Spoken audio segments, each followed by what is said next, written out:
bit about being drafted. Let me go back a few years. Okay. Let me talk actually about my high school playing experience, because I think Okay. that'll be interesting for Okay. some people, just because I know a lot of people who are in high school right now. So we moved up, like I said earlier, we moved up to Washington right before I started high school. So typically 92 would have been, because my so freshman that year was the was first year. 91. So we moved up in 91. Okay. I think the summer of 91 was when we moved Okay. up to Washington. Long time ago. Yep. We're born in the At 1900s. 1991, we should specify. Yeah, we were born in the 1900s. So freshman year of high school, high school sports in general, typically the coaches know who the 7th graders are, who the 8th graders are. They tend to have a good idea of who's coming in. Mm-hmm. So me being a new kid, nobody knew me, baseball coaches, football coaches, even basketball coaches, they kind of already had an idea of who their incoming players were. At the time, I was this somewhat tall kid that wasn't developed at all, probably wasn't fast. I've even seen some pictures, there just wasn't a lot to me.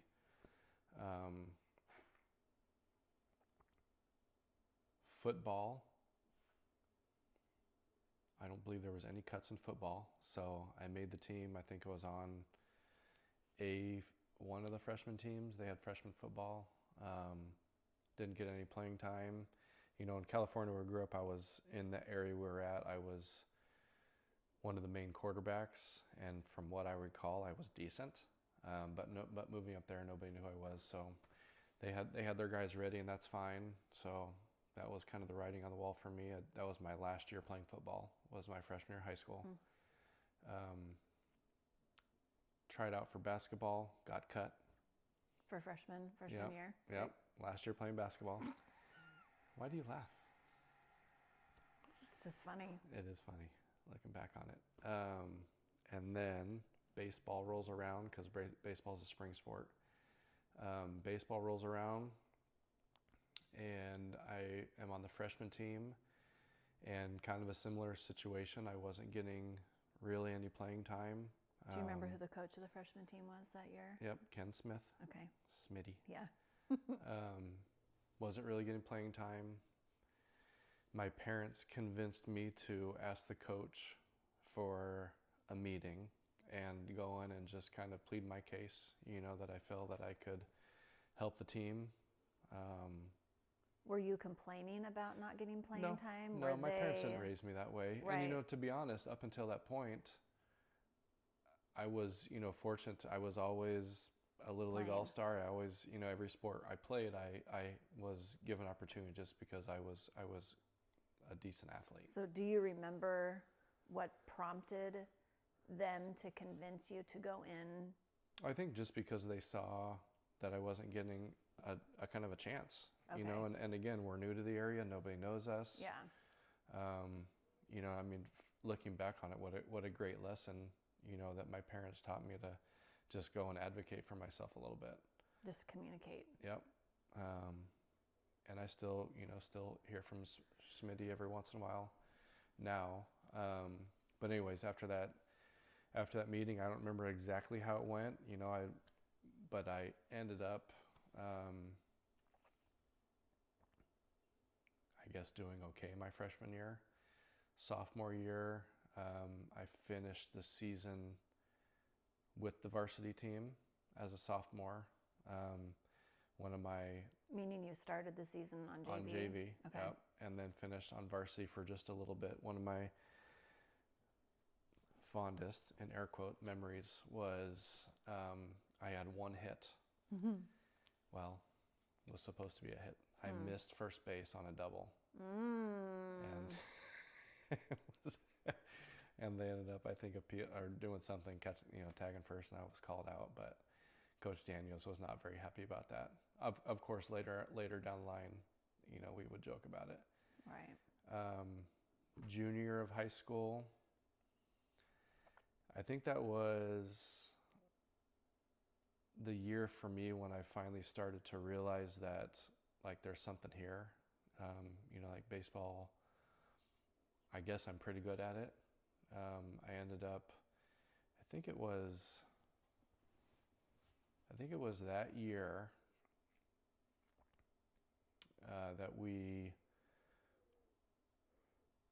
that must have been before my senior year. But I think I played for Baseball Northwest after my junior year of high school. And then from there, they put together a team that went to the area code games. So when it comes to the Major League Draft, and the area code games is an even bigger event now. So what is Baseball Northwest, though? So Baseball Northwest was ran by a local Royals. He was with the Royals then, scout, and it was like an invite only. It was kind of like a scout team or a scout program. Okay. We just got together, played some games, and from there, looking back on it, maybe it was some sort of tryout, something that they put together so that they could find these players to go play in the area code games. But anyways, I ended up going down to the area code games, which was down in California, Long Beach, California. Still, I believe, is done down there. And down there, I think I did fine. I did good enough to get noticed. That was where I ended up signing a letter of intent to go to Texas A&M, and they first saw me at the area code games. So that was where they found me. And back then, we're going through recruiting stuff right now with Brooke. Back then, recruiting was very different. They literally found you. Yeah. There was no, I guess there was a little bit. I remember my dad said that he would send through the mail VHS cassettes. But I don't know if that was because they asked him to send that, or if he sent it on his own to other schools. I would have to ask him more on that. That'd be good to have your dad on. It would he would be able to recall. It would be a lot. And then my senior year of high school, I guess not before, but at some point, maybe before league district play started,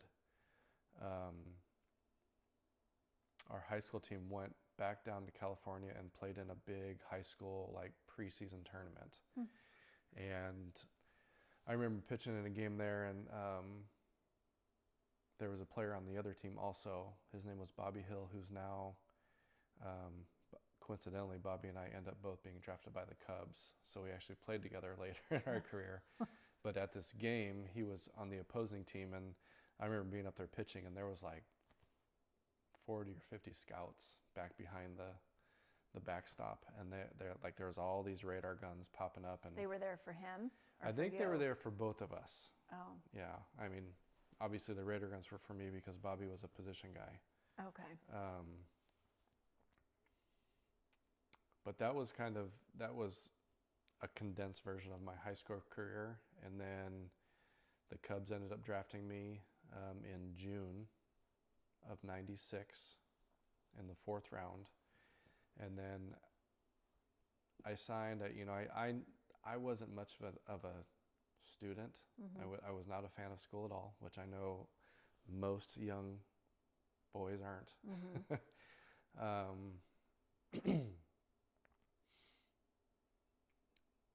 Signed, and then 3 days after I graduated high school, I was gone.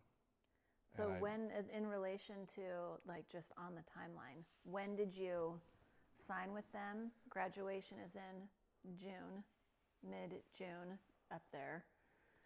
When did you sign, and then you left 3 days later? So I believe the draft was back then, for some reason June 4th pops in my mind. I know it was early June. So it was pretty quickly when you sign, and then you graduate, I knew, I knew that if I really got drafted anywhere, to be honest, I was probably gonna sign. Okay. The whole draft experience, we can get in that to a second, but 3 days after I graduated, that must have been mid-June, like you said. 3 days after graduating, I was on a plane down to Fort Myers, Florida. So I went by yourself. Yeah. I went, and I don't know if I'd ever flown by myself up to that point. Yeah. So I went from extreme one corner of the country down all the way down to the other. and was down there. That was in Fort Myers, Florida. I was down there for 2.5 months, 3 months. Like, when did you come back? Do you remember? Was it September? Yeah, Okay. it was probably early September. Okay. So was that July, August, September? Yeah. It was Two and a that half- short 2.5, 3 season A months. ball or whatever Yeah. it's called. Okay. Yeah, Or yeah. was Rookie, or whatever. rookie ball. Okay. Rookie ball, short season A is kind of the same thing. Back then, Okay. they called rookie ball where a lot of the high school draft picks would go, Yeah. along with a lot of younger Latino free agent sign players. And then your short season A would be more of where the college draft picks would go. Okay. They tried to like keep you closer to the players, you know, age wise. Again, things might be done a little bit differently now. Yeah. To go back to the draft though. Yeah. So on draft day, leading up to the draft, I mean, we had multiple scouts that would come and visit our house. I don't remember. Phone calls? Definitely phone calls. I would have to ask Dad. I think he'd be great to have on this. I remember a few. I specifically remember one. I don't remember which scout it was, and Dad might be able to refresh our memory on this. But I remember one where I was sitting on the sofa, and I was like all leaned back, and I had my hand over my head, and I just remember like, what just an immature kid I was. Like not understanding the significance of what was happening. Yeah. Like there's a major league scout sitting in our house, and I'm chilling, you know, lounging back on this sofa while he and my dad talk. I'm like, what a mess. Is that just like a flash memory that you have? Yeah, and I like for some reason that one sticks out of all the visits. Now to get down to draft day, so again, if for anybody that follows the draft now, everything's televised. There's social media. There's rankings. In real time updates on everything. Yeah, there's rankings. There's projected draft picks. There's I mean, it's just so much like MLB TV will have, MLB Network will have, you know, draft picks come and sit in the studio so we get their reaction. You know, all the stuff. It's just so different now. Back then it was, you know, wait by the phone and we'll call you. Yeah. that was pretty much it. And we got a phone call. Was there not an event back then? Like, was there not? Obviously, there was a room somewhere where they were doing the draft, but it wasn't anything that was televised or anything. Nothing. Wow. Okay. Completely different than how it is now. Okay. I'm picturing some kind of banquet hall where there's like, I mean, maybe like the tippy top people that are going to be drafted have been invited to go, and there's food. And possibly, I wasn't on that invite list that there was. Maybe I'm making it up. I don't know. List. But the night before the draft, I remember the Braves called us, a scout named Alan Regier, who again ended up being with the Cubs later and spent some time with him there. But he called the night before the draft and said, hey, if we take you with our supplemental first round pick, which supplemental means you have your first round picks, and then you have a few picks between for various reasons, and then you roll to the second round. For some reason, they had a supplemental pick that year. And of course my answer was, yeah, absolutely. And then draft day rolls around and the phone's not ringing. And then it finally does, and it is Al Geddes, who was the scout with the Cubs, and he said, hey, your name hasn't been picked yet. We're in the third round. If we take you for with our fourth round pick, will you sign? And he gave me a dollar figure, and I said yes. I said sure. And was he talking to you, or was he talking to he talked to me. Not your parents? So this was with me. And I said yes. So then a little bit while later, I don't remember how much later, he called and said, congratulations, you know, blah, blah, blah. Yeah. You know, the funny thing was that, so I guess not funny, but just a part of the process. We had he wasn't officially my agent at the time, but Casey Close, was our advisor, was the actual title at the time. When I told him that I had said yes, he wasn't very happy with me because he's about He's the your money. advisor. Yeah. And He didn't get to advise you. yeah.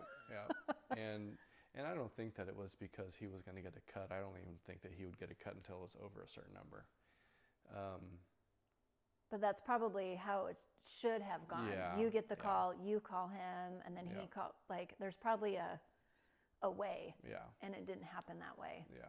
So he wasn't very happy with me, but it is what it is. Mm-hmm. He stuck with me for the next 14 years and was great for us, and really helped us with the whole Japan experience and everything that contract negotiations for that. We'll get into that. Another one that was a wild experience. But that was my life leading up to the draft. Okay, so you're drafted, and you go for your short season, and then you come home for the off season, and then we met. Yeah. To get a little bit into that first season. Yeah. So down in Fort Myers, the way that life was, they put us up in a hotel. I believe it was a Sheraton. Did you have a roommate? I did have a roommate. His name was Todd Noel. He was our first round draft pick that year. Big old boy, Southern accent. I'd never really been outside of. Yeah. You've lived your life on the West Coast. Yeah. Yeah. Yeah. So, and he was a great guy. Good looking back on it, good kid. They would give us breakfast, they would provide lunch, and then we had dinner was up to us. So they would also, talking about money, I believe back then rookie ball, the pay was $850 a month. Now they would, so split into, you get paid every 2 weeks. So you're looking at $425 a week, a paycheck. Pre-taxes. They would take out hotel out of that check, and they would take out the meals. So you did have living expenses. I mean. Yeah. And they would just take the money out. So like if I don't remember the exact number, but every 2 weeks we would get a paycheck for around $135. Yeah. I was one of the fortunate ones that I got a decent signing bonus, so I was able to not feel stressed. But there were definitely guys that had the ability to be a professional, and one of the reasons that they would maybe walk away from the sport was because of they were going into debt, and they couldn't afford it. They just weren't making enough money. They were stacking up credit card, bills, and that was a reason back then why, and for a reason like why there were people fighting for better pay for minor leaguers, which is where we're at today. But yeah, it was. I bet you there was a lot of really good ball players that could have been good big leaguers that walked away from the sport because of that issue. Yeah, and then you see guys in the big leagues.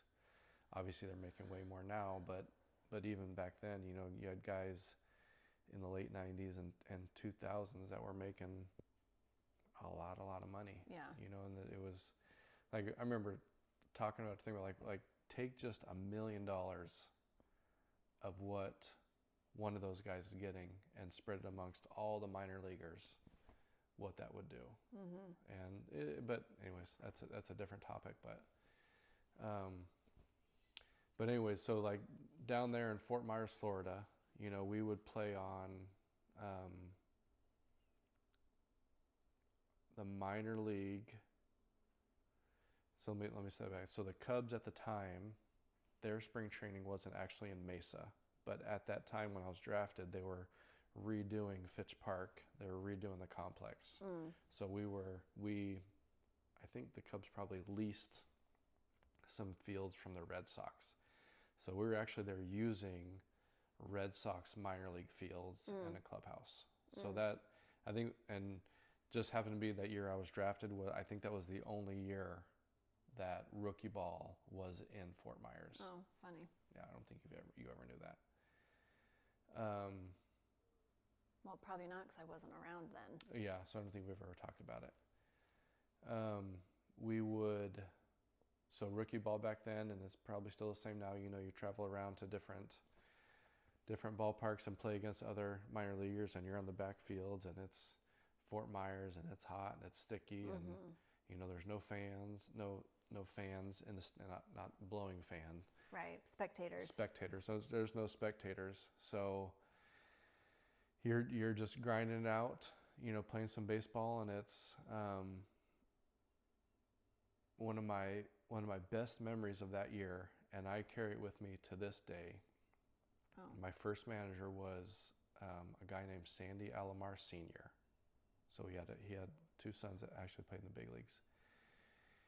And that was my first, and I didn't realize it until later, but that was my first experience with what true player development was and is. Is he still with us? Is he still? No, Sandy recently passed away. Oh. Coincidentally, when the short time that we were in the big leagues, he was one of my big league coaches. Oh, I don't think I realized that. Yeah, he was one of the bench coaches, I think. Oh, wow. Yeah. That's like a full circle type deal. For real. Wow.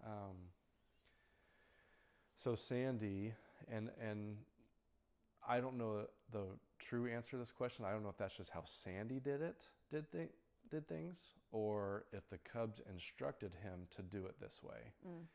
But we were taught as players literally how to play the game, from all the small details to running, to obviously calling our own pitches as players, to the position players putting on bunt plays, to first and third defense, to the position players, setting up their own hit and runs, their own squeeze. Like literally, as players, we were taught how to play the game, and we were pushed to do it. I'm sure that early in the season, maybe the players were like given signs, from the third base coach. But as that season went on, it was genuine. The players are playing every aspect of the game, and I cannot think of a better way for players to learn the game than being forced to go out there and use their brains. Almost like you guys were running it, like coaching yourselves. Absolutely. Okay. And obviously they're in the dugouts, right? And they are first baseman. Yeah, they're coaching. They're base coaches. But you guys were making all the gameplay decisions. Yeah. For instance, like if the position players wanted to do a hit and run, if they were the first two guys up in the inning, the second guy would say, "Hey, if you get on base, we're going hit and run." Okay. Like just little things like that. But it was left up to them, and they were taught the why and the when and the how, and worked on it in practice. And then the game was for us to apply what we were learning. I mean, it's to me, it's a very simple concept. Yeah. It's what player development is. It's baseball in its like purest form. But unfortunately, we are in a generation, an era where very few out there really see it that way. And to be honest, I don't know if a lot of the adults who are paying a lot of money would have patience for it. They too many parents think that like if we're not winning, we're not being productive. Which again, I just think some of my experiences in the game give me a different outlook, and it's really hard to sell that perspective, that approach, when you haven't experienced it, I guess. Yeah. But anyway, so I looking back on it now, I had no idea that 2.5 months of my life would be so impactful on where I am today at almost 50. I was 18 years old. No, you were 17 when you left. Yeah. So it's Brooke's age. I was 17.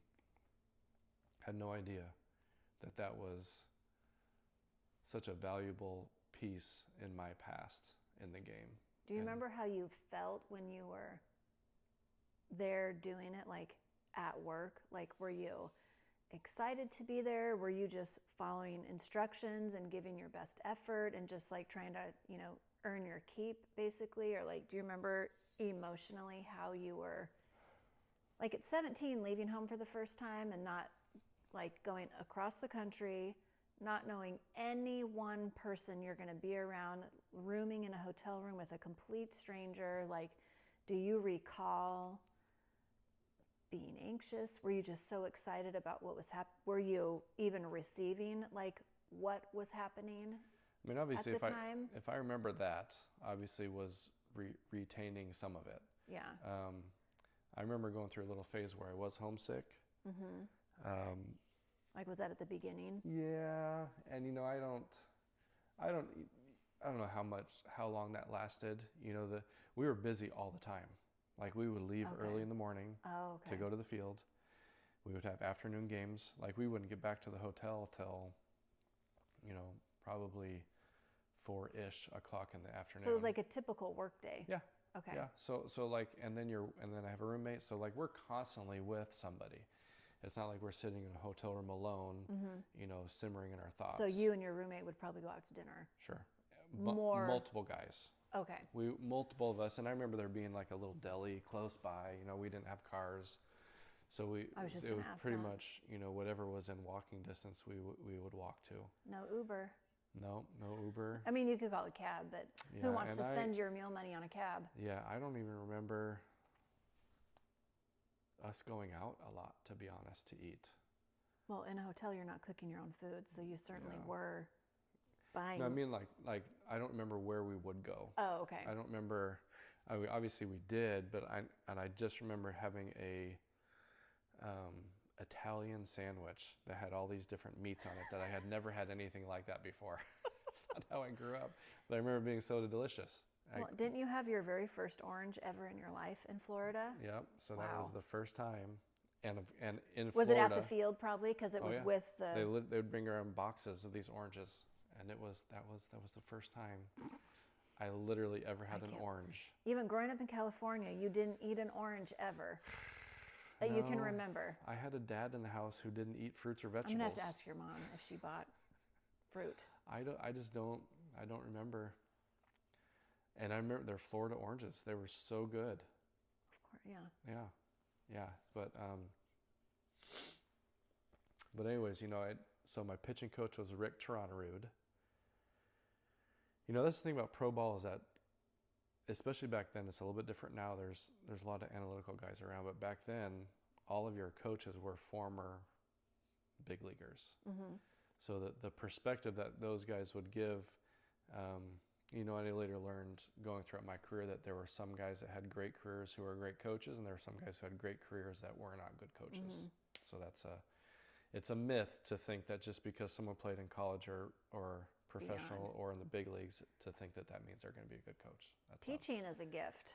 Like coaching and teaching to me are run parallel with each other, and I think teaching and coaching it's a gift. It's almost like you speak a secret language that lets the student receive what you're trying to teach them, and not everybody has that gift. Yeah. So Tronny was our pitching coach, and I remember he was trying to help me with some arm path stuff. But to be honest, a lot of that rookie year, it was more of get you to understand the systems. Like as pitchers on our non-pitching days, we would have to do charts. So a lot of it at that rookie level was learning how to do the charts. And later on, when I was coaching in the Angels organization, that was part of one of my jobs, was to teach all these kids coming into the game from college, how we did things, how to do the charts, what we're looking for, because I had to write a report every night or type a report. Yeah. So like what information I needed from these charts, and we needed to be accurate. Yeah. So not guys just goofing. Yeah, which we know young boys, they tend to space off. But yeah, the rookie ball was a great experience, and I was fortunate. I had a really good year that year, which it's kind of just like anything. The goal is to make a good first impression. Mm-hmm. And I went in there my first year. after that year, I ended up being one of the top prospects in the organization, which led in the next season. We can talk about that next episode. Sure. But yeah, that was a fun year. Good answer.